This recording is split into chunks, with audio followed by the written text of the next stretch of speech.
Bună și bine v-am regăsit la un nou videoclip. Astăzi vom face un videoclip de GTA. Haideți să începem. Și astăzi voi vrea să refac High School Big Score, adică cel mai mare de asta. Sau, de fapt, Jelly Store. Să facem gata. Eu am făcut în ambele metode. Am făcut metoda cu tear gas-ul. Acum o să încerc metoda loud. Așa, loud.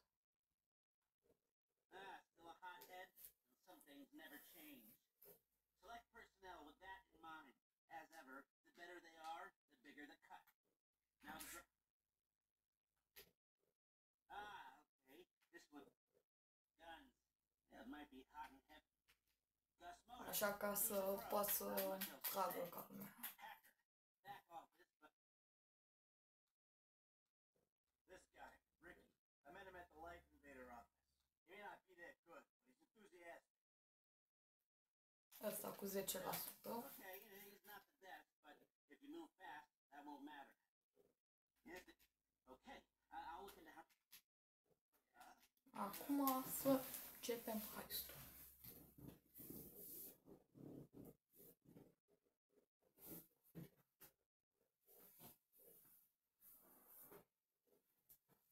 Așa.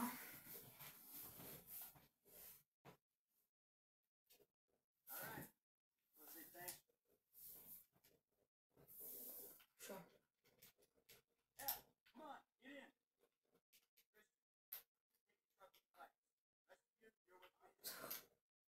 I-am spart capul. Nu merge.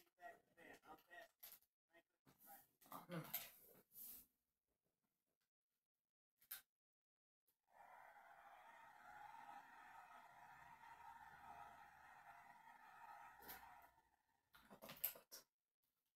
Nu mai știu, trebuie să-i aștept.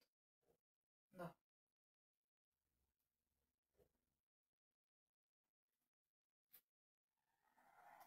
Gata. Să văd.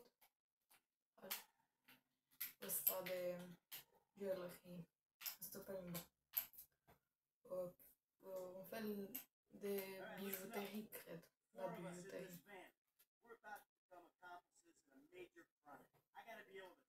Așa.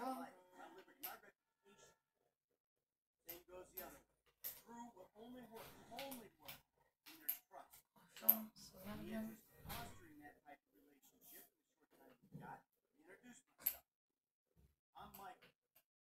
Să facem asta.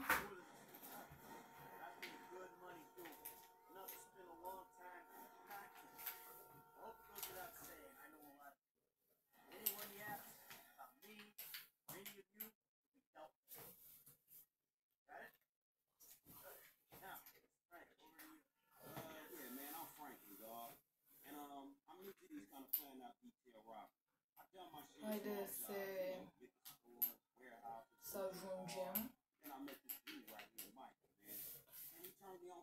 la ăsta și să începem heist-ul.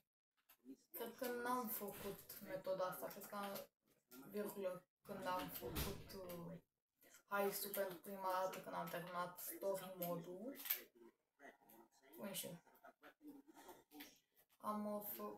L-am făcut și decât cu tear gas-ul. Că l-am mai făcut de încă vreo 2 ori ca să fiu sigur că și eu să-l fac.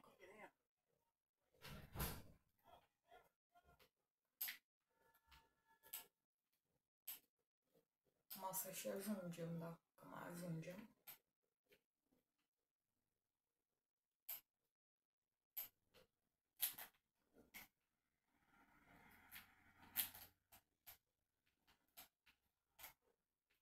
Mai știu cum era asta, cred că intrai direct cu arma și le dădeai.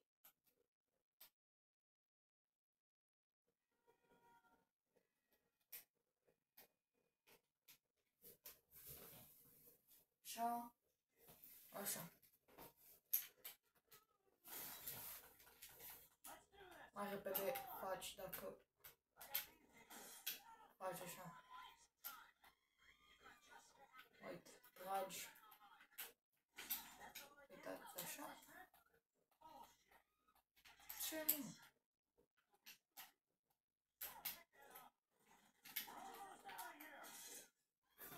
L-am spart.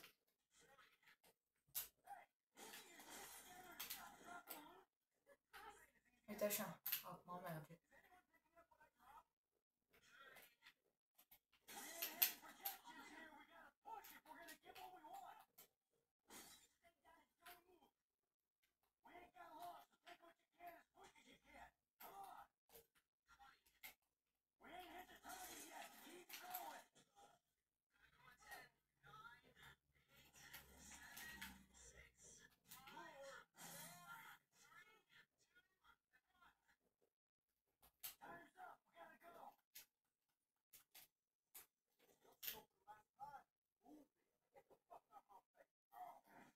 Așa. Ce-mi place partea asta? Că trebuie să fug de poliție cu motoscârța.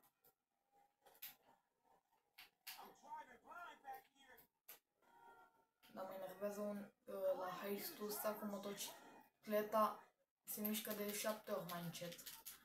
Și că NPC-urile astea au un cod de 2 bani.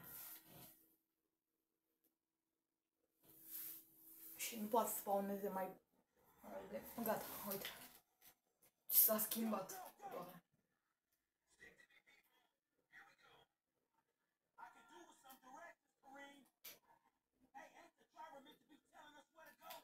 Ia!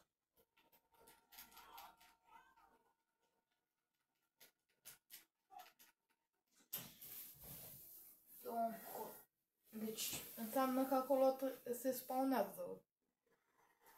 Așa, dai.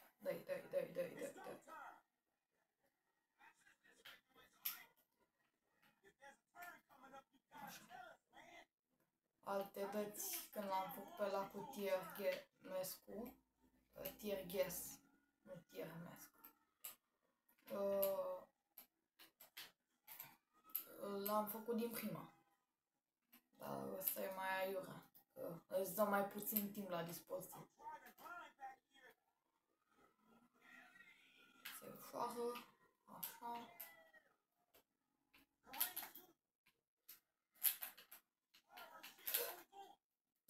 Mă bag direct în perete.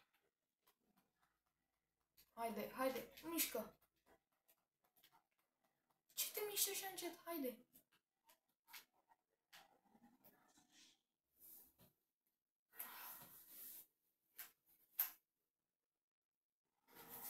M-a dat de aici.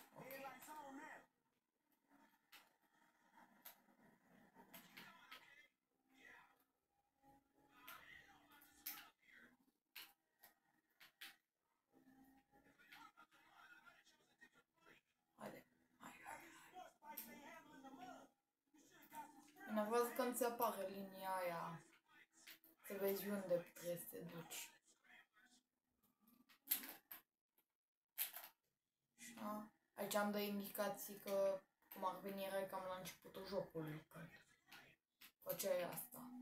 De-aia. Dacă v-ați uitat pe episod, am mai folosit.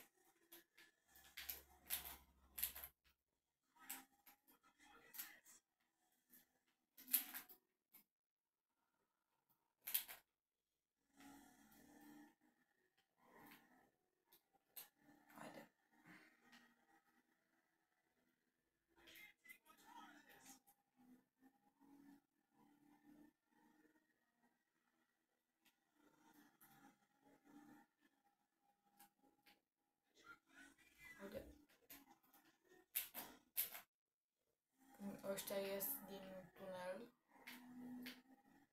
Trebuie să mă schimb un Michael și trebuie să dau mașinile, parcă așa era. Da. Bagă. Și acum sunt cu Michael.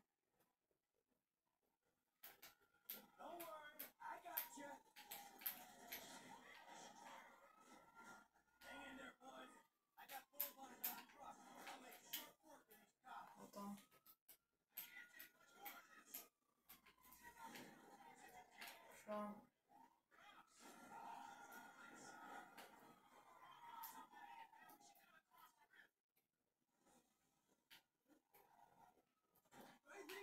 Direct. Așa. Frumos, elegant.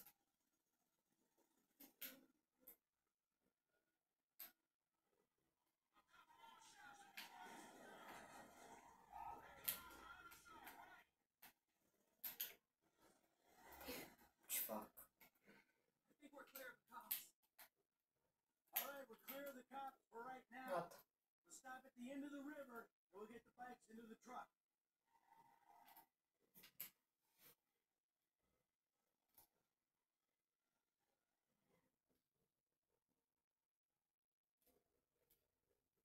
Yeah, come on, get in.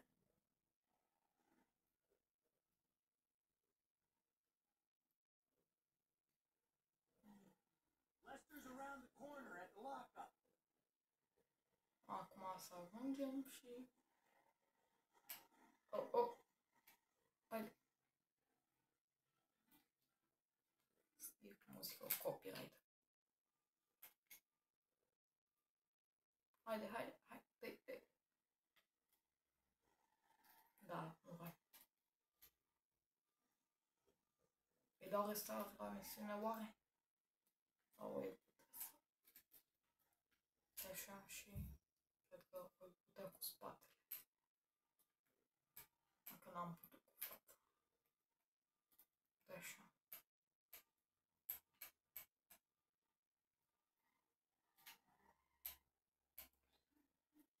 Haide. Nu uitați să dați like și să vă abonați.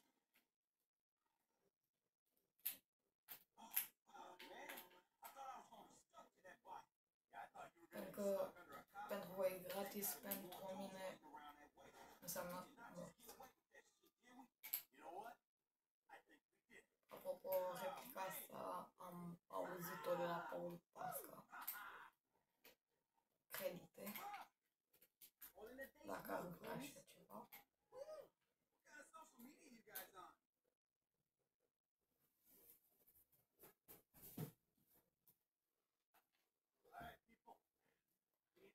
Eu am fost Andrei și ne vedem data viitoare.